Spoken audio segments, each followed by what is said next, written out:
देश में कोरोना के मामले तेज रफ्तार से बढ़ रहे हैं। पिछले 24 घंटे में कोविड के 1,79,000 से ज्यादा नए केस सामने आए हैं।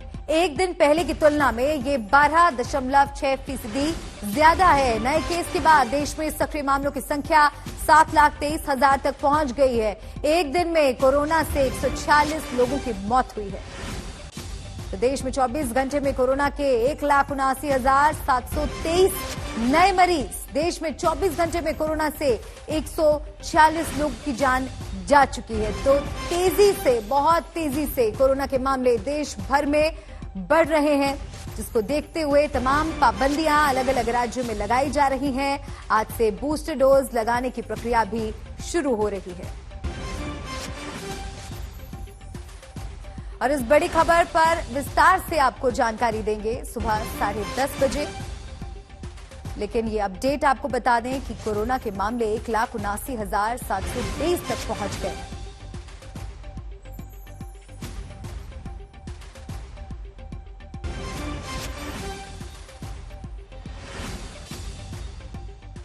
तो इस बड़ी खबर से जुड़ी और महत्वपूर्ण जानकारी सुबह 10:30 बजे आपको देंगे। और अब बात कर लेते हैं बर्फबारी की।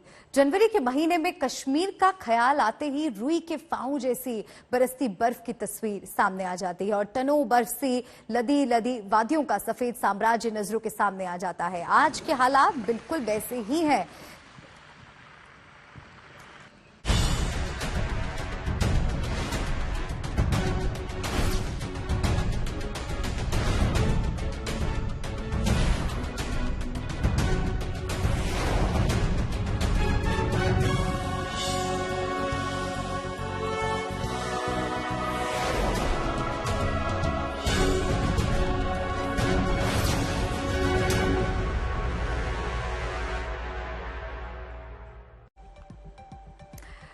और चलिए तस्वीरें आपको दिखाते हैं और साथ ही आपको हालात बताते हैं, क्योंकि आज के हालात बिल्कुल वैसे ही नजर आ रहे हैं।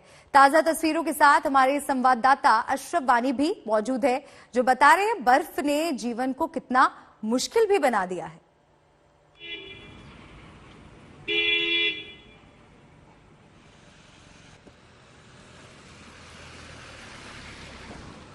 प्रॉब्लम मेरे सहयोगी अशरफ वानी का रुख करेंगे, उनसे जानेंगे कि किस तरह की स्थिति इस वक्त जम्मू कश्मीर में देखने को मिल रही है। लेकिन अलग अलग तस्वीरें आपको यहां पर दिखा रहे हैं। पहाड़ों पर सफेद अटैक की ये तस्वीरें। जोरदार बर्फबारी हो रही है। अगर तापमान की बात की जाए तो पारा माइनस में लुढ़क गया है, 0 से नीचे आ गया है। भले ही देखने में ये तस्वीरें बेहद खूबसूरत लगती हैं, लेकिन इस तरह की बर्फबारी से जो पहाड़ों पे रहने वाले लोग हैं, जो वहां के बाशिंदे हैं, किस तरह की चुनौतियों का सामना उन्हें करना पड़ता है, ये वही लोग समझते हैं। और जो पर्यटन के लिहाज से अगर तस्वीर देखी जाए तो चेहरे खिले भी हुए हैं लोगों के। कई टूरिस्ट इस मौसम का, बर्फबारी का मजा भी ले रहे हैं। लेकिन कब कोई हादसा हो जाए ये कोई नहीं बता सकता। तो पहाड़ों पर इस वक्त क्या स्थिति है, इन तस्वीरों को देखकर आप समझ सकते हैं। मनाली, औली, पिथौरागढ़, बद्रीनाथ की ये तस्वीरें, चमोली की ये तस्वीरें, चारों तरफ बर्फ ही बर्फ।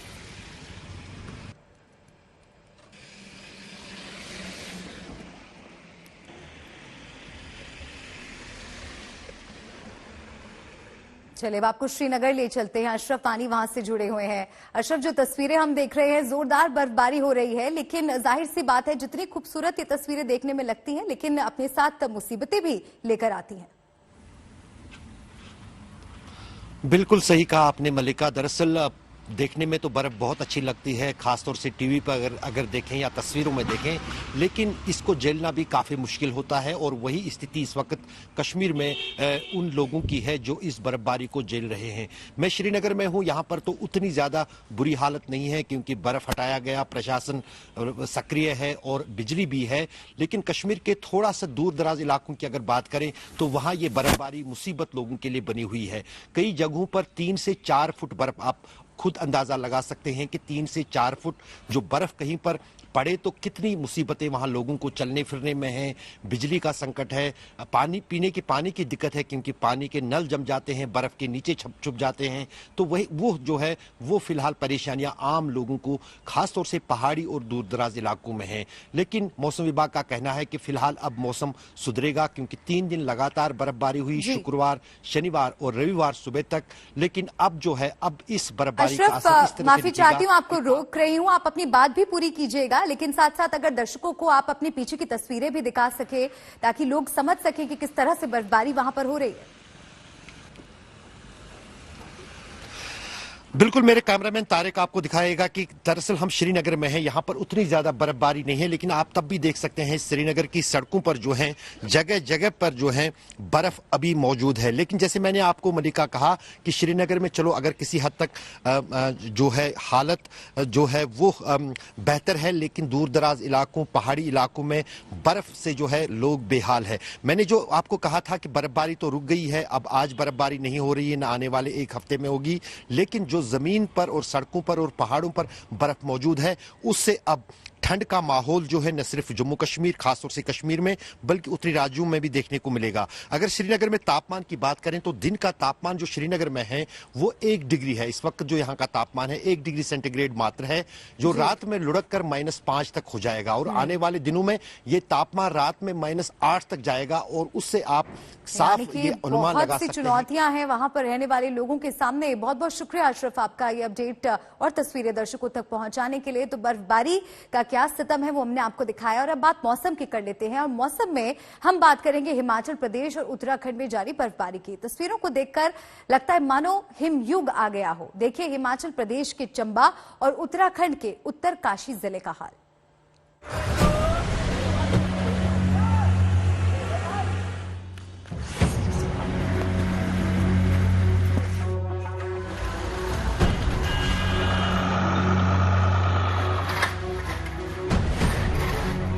सड़कें बर्फ से ढक गई, पहाड़ियों पर बर्फ ही बर्फ, पेड़ पौधे, घर बार, होटल, रिजॉर्ट, सब बर्फ ही बर्फ। हिमाचल प्रदेश में इन दिनों जबरदस्त बर्फबारी हो रही है। ये तस्वीर हिमाचल के चंबा जिले के मशहूर टूरिस्ट सेंटर डलहौजी की है। तस्वीरों को देखकर लगता है कि डलहौजी मानो हिमयुग में पहुंच गया हो। यहाँ जबरदस्त बर्फबारी हो रही है। बर्फबारी से हर तरफ सफेद रंग की मोटी चादर बिछ गई है। लगातार हुई बर्फबारी से यहाँ तापमान 0 के नीचे पहुंच गया है। टूरिस्ट यहाँ बर्फबारी का मजा लेने आते हैं, लेकिन कहते हैं ना कि अति किसी भी चीज की ठीक नहीं होती। बहुत ज्यादा बर्फबारी ने टूरिस्टों का मजा किरकिरा कर दिया है। डलहौजी के डायन कुंड में लगभग 4 फीट से ज्यादा ताजा बर्फबारी हो चुकी है। वहीं डलहौजी नगर में भी 1.5 फीट से ज्यादा बर्फबारी हो चुकी है। इससे कई जगह रास्ता बंद होने से पर्यटकों को घंटों सड़कों पर जूझना पड़ रहा है। प्रशासन के लिए भी ये परीक्षा की घड़ी है। बर्फबारी में आवाजाही बनी रहे, इसलिए सड़कों से बर्फ हटाने का काम लगातार जारी है। ये तस्वीर उत्तराखंड के उत्तरकाशी जिले की है। गंगोत्री मां गंगा का मायका कहलाने वाले मुखबा, हर्षिल घाटी, यमुनोत्री, खरसाली में भारी बर्फबारी हुई है।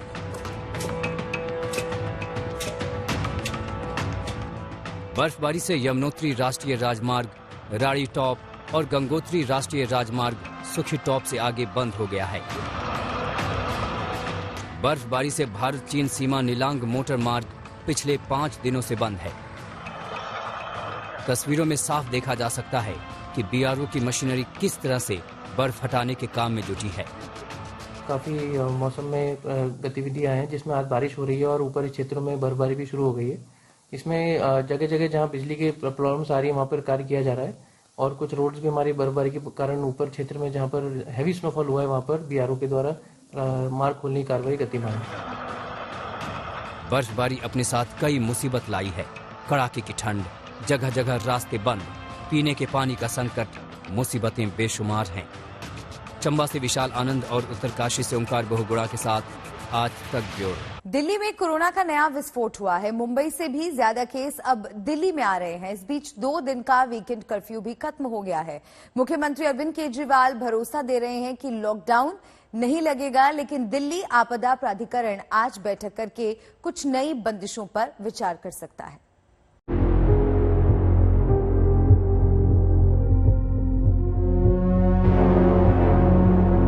हम लॉकडाउन नहीं लगाना चाहते। फिलहाल लॉकडाउन लगाने की कोई हमारी मंशा नहीं है, ताकि लोगों के रोजी रोटी चलती रहे, लोगों के रोजगार चलते रहें।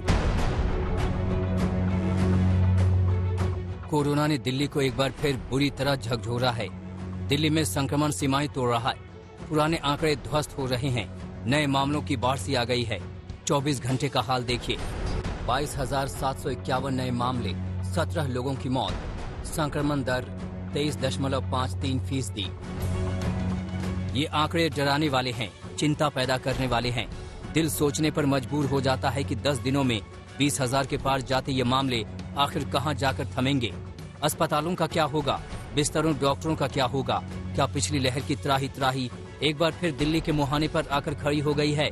मुख्यमंत्री अरविंद केजरीवाल ऐसी किसी स्थिति से इनकार करते हैं। कोरोना की इतनी बड़ी, इतनी खतरनाक लहर थी जो अप्रैल वाली थी, उसको हमने पार पा लिया, तो इस लहर को भी हम लोग पार पा लेंगे। चिंता करने की जरूरत नहीं है, लेकिन जिम्मेदारी के साथ काम करने की जरूरत है। और जिन जिन लोगों ने वैक्सीन नहीं लगवाया, प्लीज जाके वैक्सीन जरूर लगवा लीजिए। वैक्सीन लगाने से मतलब ये नहीं है कि कोरोना नहीं होगा, लेकिन कोरोना अगर हुआ तो आपको कम माइल्ड कोरोना होगा, आपकी जान को खतरा नहीं होगा, आपको अस्पताल हो सकता है जाने की जरूरत ना पड़े। केजरीवाल यकीन दिला रहे हैं कि दिल्ली की हालत पिछले साल वाली नहीं होने जा रही, और वो ये भी यकीन दिला रहे हैं कि दिल्ली पर लॉकडाउन का खतरा भी नहीं है, बशर्ते दिल्ली वाले संयम और संजीदगी दिखाएं, मास्क लगाएं। कई लोग मेरे से प्रश्न पूछ रहे हैं, लॉकडाउन लगेगा? हम लॉकडाउन नहीं लगाना चाहते। लॉकडाउन नहीं लगेगा अगर आप मास्क पहनोगे तो। मास्क पहन के घर से बाहर निकलो, मास्क पहन के चारों तरफ घूमो। अगर जरूरत ना पड़े तो घर से बाहर ना ही निकलो, अभी थोड़े दिन कोई जरूरी नहीं है, लेकिन मास्क पहनना बहुत जरूरी है। सोशल डिस्टेंसिंग बहुत जरूरी है। हम लॉकडाउन नहीं लगाना चाहते। फिलहाल लॉकडाउन लगाने की कोई हमारी मंशा नहीं है, और हम चाहते हैं कि जल्दी से जल्दी ये वेव खत्म हो, और कोशिश हमारी है कि कम से कम रिस्ट्रिक्शंस हम लोग लगाएं। केजरीवाल ने अपना प्लान बता दिया है, लेकिन ये प्लान तभी कामयाब होगा जब सावधानी बढ़ेगी। संक्रमण तभी काबू में आएगा जब सतर्कता बढ़ेगी। लेकिन दिल्ली में ऐसा कुछ नहीं दिख रहा। अब भी सुध और सावधानी नहीं दिख रही कि 20 दिसंबर को दिल्ली में महज 91 केस थे और 20 दिन में ही आंकड़ा 20,000 को पार कर गया। दिल्ली में 20 अप्रैल 2021 को कोरोना पीक पर था। तब एक दिन में दिल्ली में 28,395 केस आए थे और दिल्ली में संपूर्ण लॉकडाउन की घोषणा कर दी गई थी। वो हालात 1-2 दिन में फिर से आते दिख रहे हैं, लेकिन दिल्ली की केजरीवाल सरकार फिलहाल लॉकडाउन लगाने के मूड में नहीं दिख रही। ये फैसला सही होगा या गलत, ये इससे तय होगा कि कोरोना की ये लहर कितनी घातक रहती है। श्रुतिका के साथ सुशांत मेहरा, दिल्ली आज तक। ओलंपिक में मुक्केबाजी में पदक जीतने वाली असम की बॉक्सर लवलीना बोरगोहन कल नए अवतार में नजर आई। गुवाहाटी में आयोजित नॉर्थ ईस्ट फेस्टिवल में कल लवलीना ने असमिया साड़ी के साथ रैंप वॉक किया। पिछले साल टोक्यो ओलंपिक में लवलीना ने मुक्केबाजी के 69 किलोग्राम वर्ग में कांस्य पदक जीता था। नॉर्थ ईस्ट फेस्टिवल अमूमन हर साल दिल्ली में आयोजित होता है। इस बार ये फेस्टिवल 7 से 9 जनवरी को दिल्ली के जवाहरलाल नेहरू स्टेडियम में होना था, लेकिन कोविड की वजह से इसे कैंसिल करना पड़ा। इसके बाद आयोजकों ने इसे उसी तारीख पर छोटे पैमाने पर गुवाहाटी में शिफ्ट कर दिया।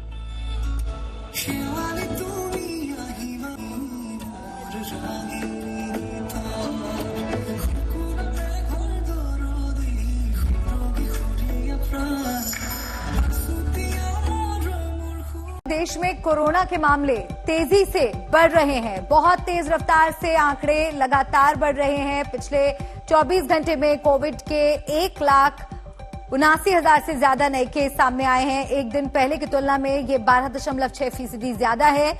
नए केस के बाद देश में सक्रिय मामलों की संख्या 7,23,000 तक पहुंच गई है। एक दिन में कोरोना से 146 लोगों की जान भी चली गई है। तो दिल्ली मुंबई में लगातार केसेस बढ़ रहे हैं। नए केस 1,79,723, 146 लोगों की मौत, सक्रिय केस 7,23,619। तो बहुत तेजी से ये नया वेरिएंट ओमिक्रॉन देश भर में अपने पांव पसार रहा है। तेजी से केसेस बढ़ रहे हैं।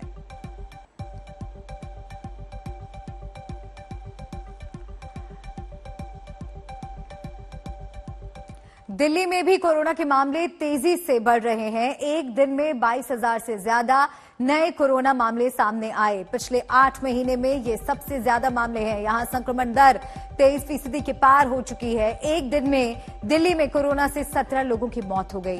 कोरोना के मामलों की बढ़ती संख्या का अंदाजा इससे भी लगाया जा सकता है कि दिल्ली में इस वक्त 11,000 से ज्यादा कंटेनमेंट जोन्स हैं। तो दिल्ली में भी कोरोना की रफ्तार बेकाबू हो रही है। नए केसेस 22,000 के पार।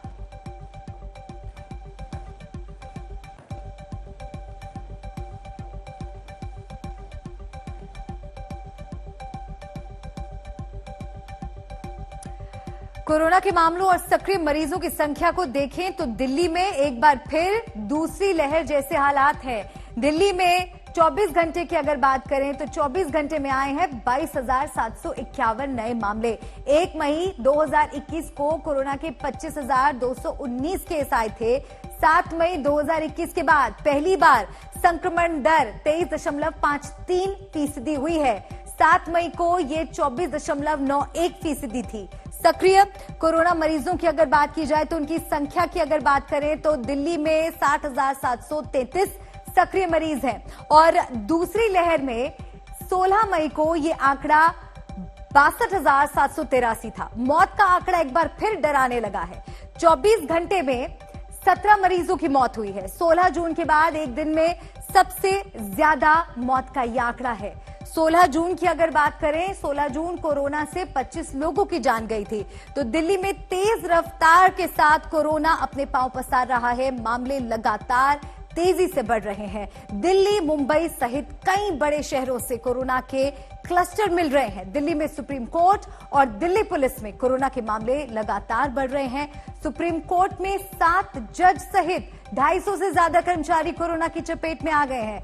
दिल्ली पुलिस की अगर बात करें तो दिल्ली पुलिस की पीआरओ सहित 100 से ज्यादा लोग कोरोना पॉजिटिव हैं। दिल्ली की अगर जेलों से बात करें तो दिल्ली की जेलों से अब तक कोरोना के 89 मामले सामने आ चुके हैं। मुंबई पुलिस की अगर बात करें तो मुंबई पुलिस में 500 से ज्यादा कोरोना के मामले सामने आ चुके हैं। तो कोरोना के बड़े मामले लगातार किस तरह से क्लस्टर्स में तब्दील हो रहे हैं वो हम आपको बता रहे हैं। पारस दामा मेरे सहयोगी मुंबई से मेरे साथ जुड़ गए हैं।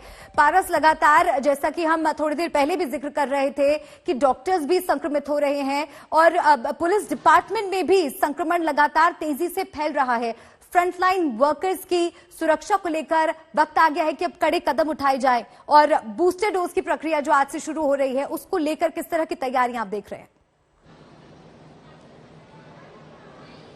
जी बिल्कुल, ये एक बहुत बड़ा चिंता का विषय है। जिस तरीके से पिछले कुछ दिनों में रेसिडेंट डॉक्टर्स थे मुंबई के, उनको पॉजिटिव पाए गए, वो लोग पॉजिटिव पाए गए कोरोना के लिए। फिर मुंबई पुलिस के जो अधिकारी हैं, मुंबई पुलिस के जो जवान हैं, वो लगातार इस संक्रमण से साथ लड़ाई कर रहे हैं। ऐसे में बूस्टर डोज जो है वो रामबाण इलाज है, क्योंकि बूस्टर डोज आज से लगना शुरू हुई है और बूस्टर डोज जो है वो संक्रमण को कम जरूर करेगी, संक्रमण से लोगों को बचाएगी। इसके लिए सबसे ज्यादा महत्वपूर्ण माना जा रहा है और इसी के लिए जो बूस्टर डोज का फेज है वो बहुत महत्वपूर्ण है। मुंबई के नेस्को कोविड सेंटर में मौजूद हैं। यहाँ पे आप तैयारियां देखिए, तैयारियां पूरी कर दी गई हैं, लोग यहाँ पहुंच रहे हैं और सबसे अच्छी बात यह है कि आप रजिस्टर तो करा ही सकते हैं बूस्टर डोज के लिए, साथ ही साथ आप वॉक इन भी कर सकते हैं। यहाँ कुछ ऐसे लोग हैं जो वॉक इन करके आए हैं और यहाँ पहुंचे हैं। ये वेटिंग रूम बनाया गया है, यहाँ पे वेट कर रहे हैं अपने बारी का और जैसे ही उनकी बारी आएगी उनका नाम यहाँ पुकारा जाएगा, उनका नंबर यहाँ आएगा, वो अंदर जाएंगे और अपना बूस्टर डोज लगवाएंगे। बूस्टर डोज की सबसे खास बात यह है कि वो संक्रमण से आपको बचाएगा और आपको सुरक्षित रखेगा और जिस तरीके से जो हेल्थ वर्कर्स हैं, जो फ्रंटलाइन वॉरियर्स हैं, उनको जिस तरीके से संक्रमण पकड़ रहा है वो सबसे बड़ा चिंता का विषय है। क्योंकि हमने पहली लहर में भी देखा, दूसरी लहर में भी देखा कि लगातार फ्रंटलाइन वॉरियर्स जो हैं वो ऑन फील्ड काम करते हैं। डॉक्टर्स हो गए, पुलिस ऑफिसर्स हो गए, फायर ब्रिगेड हो गए, जितने भी लोग हैं वो लगातार फील्ड पे काम करते हैं और उनके संक्रमण में आने की चीजें जो है वो ज्यादा हो जाती हैं, उनका प्रतिशत जो होता है वो ज्यादा हो जाता है। इसके लिए सबसे पहले जो है 2 लोगों को बूस्टर डोज लगवाना शुरू कर दिया गया है। एक जो है वो 60 की उम्र से ज्यादा के लोग हैं, उनको लगाया जा रहा है, और जो फ्रंटलाइन वॉरियर है उनको लगाया जा रहा है। और सबसे महत्वपूर्ण बात यह है, अब एलिजिबल हैं, ये दोनों कैटेगरीज एलिजिबल हैं, बट तब एलिजिबल है जब आपने दूसरी डोज लगवाई है और उसको 9 महीने पूरे हो गए हैं, तभी आप बूस्टर डोज के लिए एलिजिबल होंगे। यहाँ पे तैयारियां हो गई हैं, बूस्टर डोज अंदर लग रहे हैं, लोग जो बाहर निकल रहे हैं वो काफी सेफ महसूस कर रहे हैं, और बस अब और लोग यहाँ पहुंच रहे हैं और बूस्टर डोज अपना लगवाने के इंतजार कर रहे हैं। वाकई पारस, बहुत जरूरी ये कदम है। गोपी का रुख करते हैं, अहमदाबाद से गोपी मेरे साथ जुड़ रही हैं। गोपी, जिस तरह से तैयारियां पारस हमें दिखा रहे थे कि लोग वहां पर पहुंच रहे हैं और ये सिलसिला शुरू हो गया है, और लगातार हमारे जो संवेदनशील कैटेगरी है, जो ज्यादा एट रिस्क है, उनको बचाने के लिए इस कदम को उठाया जा रहा है और बहुत अहम ये कदम है। किस तरह की तैयारियां इस वक्त, और क्या लोग पहुंच रहे हैं बूस्टर डोज के लिए? बिल्कुल मलिका, यहाँ पे बूस्टर डोज के लिए लोग पहुंच रहे हैं। उनका जो सीनियर सिटीजन है, खास करके जिनको 9 महीने का वक्त हो गया है, वो यहाँ पे पहुंच रहे हैं। आप देख सकते हैं, पहले तो सबसे पहले उनका रजिस्ट्रेशन यहाँ पे किया जा रहा है और उसके बाद उन्हें यहाँ पे वैक्सीन दिया जा रहा है। दरअसल फ्रंट लाइन वर्कर्स और जो सीनियर सिटीजन है, अगर गुजरात में बात की जाए तो पिछले 24 घंटे में 6000 जितने मामले जो है वो सामने आए हैं। वैसे में बूस्टर डोज जो 9 महीने का वक्त जिन सीनियर सिटीजन को हो गया है, उनको अब लगाया जा रहा है अहमदाबाद के सभी सरकारी अस्पतालों में। साथ ही जहां पे भी वैक्सीन मिल रहा है, जहां पे वैक्सीन काउंटर बनाया गया है, उन सभी जगहों पर ये बूस्टर डोज लगवाया जा रहा है। और साथ ही जो फ्रंटलाइन हेल्थ वर्कर्स है वो भी यहाँ पे पहुंच रहे हैं। जो सीनियर सिटीजन जिन्होंने बूस्टर डोज लगवाया, उन्हीं के साथ बातचीत करते हैं। सर ये बताइए कि आपने बूस्टर डोज अभी लगवाया है, कितना खुद को सुरक्षित महसूस कर रहा है? क्योंकि तीसरी वेव की आने वाली जो लहर है उसकी दहशत है। इससे ये डोज से अपने को बहुत, मतलब अगले 2 डोज लिया ना, तो हमको थोड़ा फील हो रहा है कि मतलब हम सुरक्षित है, और वो डोज से इसलिए।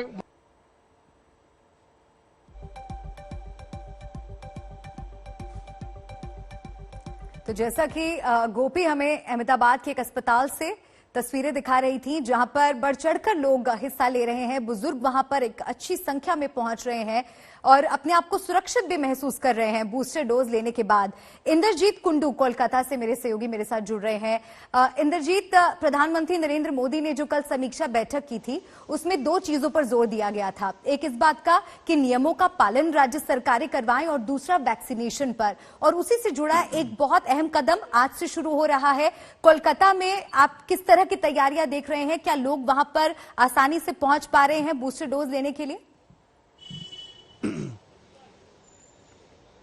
जी हाँ, बिल्कुल। इस वक्त हम लोग कोलकाता के एसएसकेएम अस्पताल में हैं, एक सरकारी अस्पताल है। आप देख सकते हैं पीछे लिखा हुआ है कोविड वैक्सीनेशन सेंटर, और अंदर जो है जिस तरह का भीड़ जब पहले वैक्सीनेशन शुरू हुआ था पिछले साल, उस तरह का भीड़ इस वक्त नहीं है। उसका ये कारण है कि जो 60 से ऊपर जिनकी उम्र है, और उसके साथ साथ 9 महीने पहले, मतलब 49 वीक्स तक उन लोगों का जो है स्टेटस होना चाहिए सेकेंड डोज से, वो ज्यादा लोगों को नहीं हुआ था, उसके बाद वैक्सीनेशन हुआ है। तो जिन लोगों को इस वक्त बूस्टर डोज सबसे पहले मिलने वाला है, वो है फ्रंटलाइन हेल्थ केयर वर्कर्स। और इस अस्पताल के जो फ्रंटलाइन हेल्थ केयर वर्कर्स हैं, उनको आज बूस्टर डोज दिया जाएगा। और इक्का दुक्का कुछ लोग हैं जो आ रहे हैं यहाँ के पूछने के लिए कि कब उनको मिल सकता है, जिनका उम्र हो गया है, जिनकी कोमॉर्बिडिटीज है, तो वो आके यहाँ पे इंक्वायर कर रहे हैं। और फिर कोविन ऐप में उनको दिखाया जा रहा है कि कब उनका डेट है। मैंने कुछ देर पहले किसी से बात की, उनका डेट 25 जनवरी को आना है, तो वो आज आके यहाँ पे पूछ रहे थे, क्योंकि उनका टाइप 2 डायबिटीज है। तो ये है इस वक्त का स्थिति। लेकिन जो पश्चिम बंगाल सरकार की ओर से बार बार केंद्र सरकार को कहा जा रहा है, मुख्यमंत्री ममता बनर्जी ने खुद ये कहा है 2 दिन पहले, जब उनका मुलाकात प्राइम मिनिस्टर मोदी से हुआ था एक इनॉग्रेशन फंक्शन में, तब उन्होंने कहा था कि पश्चिम बंगाल में 40% ऐसे लोग हैं प्रतिशत जिनको अभी तक दूसरा डोज नहीं मिला है, सेकंड डोज नहीं मिला है। और इसी के साथ साथ आज से बूस्टर डोज की चालू हो गई है। 15 से 18 के बीच में जो लोग हैं, जो यंगस्टर्स हैं, उनको भी दिया जा रहा है।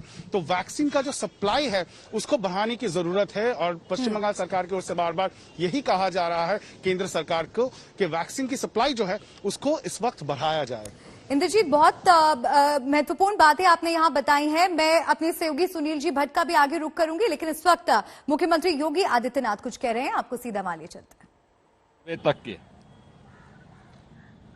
ये 33,900 में से 99% मामले ऐसे हैं जो जिसमें ज्यादातर असिम्प्टोमेटिक हैं, यानी कोई लक्षण दिखाई नहीं दे रहा है।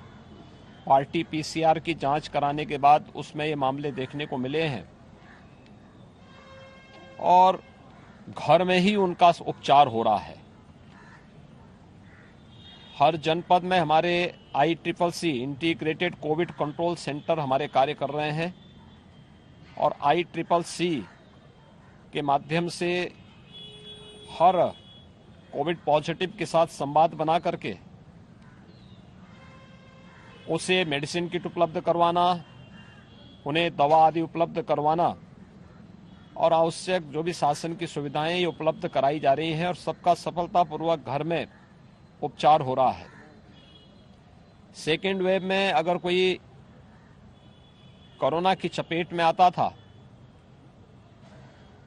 तो सामान्य व्यक्ति को भी नेगेटिव रिपोर्ट आने में 12 से 15 दिन का समय लग रहा था और अगर किसी के लंग्स ज्यादा इन्फेक्ट होते थे तो उसे स्वस्थ होने में प्रदेश के अंदर या देश के अंदर कहीं भी हम लोगों ने इस बात को देखा था कि वह 20 दिन, 25 दिन, 1 महीना, कुछ लोगों को ज्यादा समय भी लगता था और उसमें मृत्यु दर भी बहुत ज्यादा थी।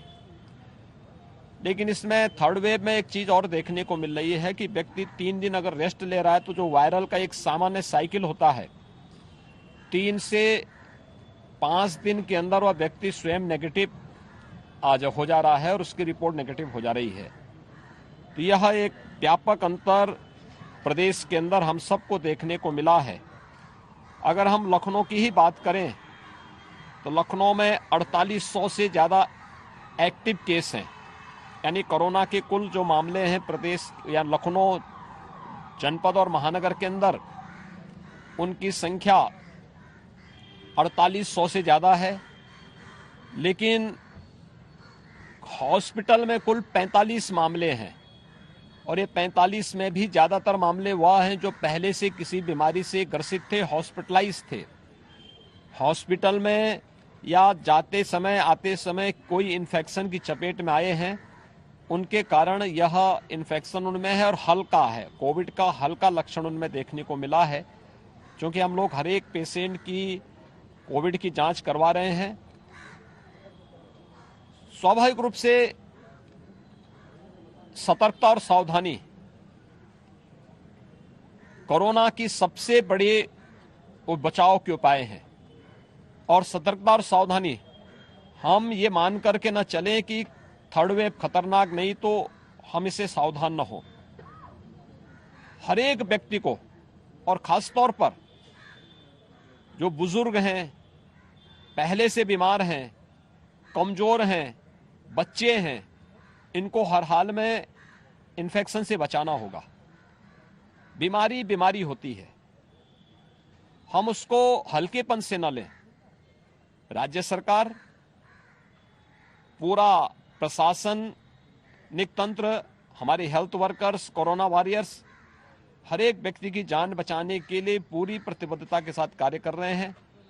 और हम इस बारे में कह सकते हैं कि जो अभियान चल रहा है, सभी 75 जनपदों में हमारे ICCC यानी इंटीग्रेटेड कोविड कंट्रोल सेंटर काम कर रहे हैं। तो मुख्यमंत्री योगी आदित्यनाथ को हम सुन रहे थे, जो कि बता रहे थे कि किस तरह से प्रदेश में कोरोना की इस नई लहर से निपटने की तैयारियां चल रही हैं। सुनील जी भट्ट का मैं रुख करना चाहूंगी, जम्मू से मेरे सहयोगी जुड़ रहे हैं। जिस तरह के इंद्रजीत ने हमें महत्वपूर्ण जानकारी दी कि बहुत से लोग ऐसे भी हैं जिन्हें मालूम नहीं है कि उनकी सेकेंड डोज और बूस्टर डोज में 9 महीने का अंतराल होना चाहिए। इस तरह के मामले क्या जम्मू में भी देखने को मिल रहे हैं? क्या लोगों के पास पर्याप्त जानकारी वहां पर है, इजी एक्सेस है सेंटर्स पे पहुंचने का? जानकारी पूरी तरह से आपको लग रहा है लोगों तक पहुंच रही है? जी मल्लिका, मैं आपको बता दूं कि ये जो अहम चीज जिसको आपने कहा है ये बिल्कुल सही बात है। कई लोगों को इस बात की जानकारी नहीं है कि 9 महीने का अंतराल होना चाहिए। जो 60 वर्ष के अधिक आयु के लोग हैं, अगर उनको तीसरी डोज लेनी है, बूस्टर डोज लेनी है, तो 9 महीने का अंतराल होना चाहिए। सभी लोगों में जानकारी नहीं है, लेकिन धीरे धीरे चूंकि मीडिया के माध्यम से और सरकार ने कई जो जागरूकता अभियान चलाए हैं उसके माध्यम से लोगों को पता लग रहा है। इस समय मैं मौजूद हूं जम्मू के गवर्नमेंट गांधीनगर हॉस्पिटल में और यहां पर थोड़ी देर बाद जम्मू कश्मीर के उपराज्यपाल मनोज सिन्हा आ रहे हैं और वो विधिवत तौर पर इस टीकाकरण कार्यक्रम की शुरुआत करेंगे। यानी कि आज से जो बूस्टर डोज लगना है स्वास्थ्य कर्मियों को, फ्रंटलाइन वर्कर्स को और साथ ही में 60 वर्ष के अधिक आयु के लोगों को जिनको की गंभीर बीमारियां हैं, वो आज से शुरू होगा। और यहाँ जम्मू कश्मीर में भी तैयारियां पूरी हो चुकी है। पिछले कई दिनों से मौसम काफी ज्यादा खराब था, तो इसीलिए वैक्सीन की जो कंसाइनमेंट है वो अलग अलग जगह पहुंचाने में काफी समस्या थी, चुनौती थी, लेकिन प्रशासन ने पूरी मुस्तैदी दिखाई और सभी जिलों में वैक्सीन की कंसाइनमेंट पहुंच चुकी है। तैयारियां यहां पर पूरी हो चुकी हैं और यहां पर जम्मू कश्मीर प्रशासन के स्वास्थ्य विभाग के और जम्मू जिला प्रशासन के आला अधिकारी आए हैं और वो स्वयं यहां पर तैयारियों का जायजा ले रहे हैं। अब से कुछ ही मिनटों बाद जम्मू कश्मीर के उपराज्यपाल मनोज सिन्हा यहां आएंगे और वो विधिवत तौर पर इस टीकाकरण कार्यक्रम की शुरुआत करेंगे।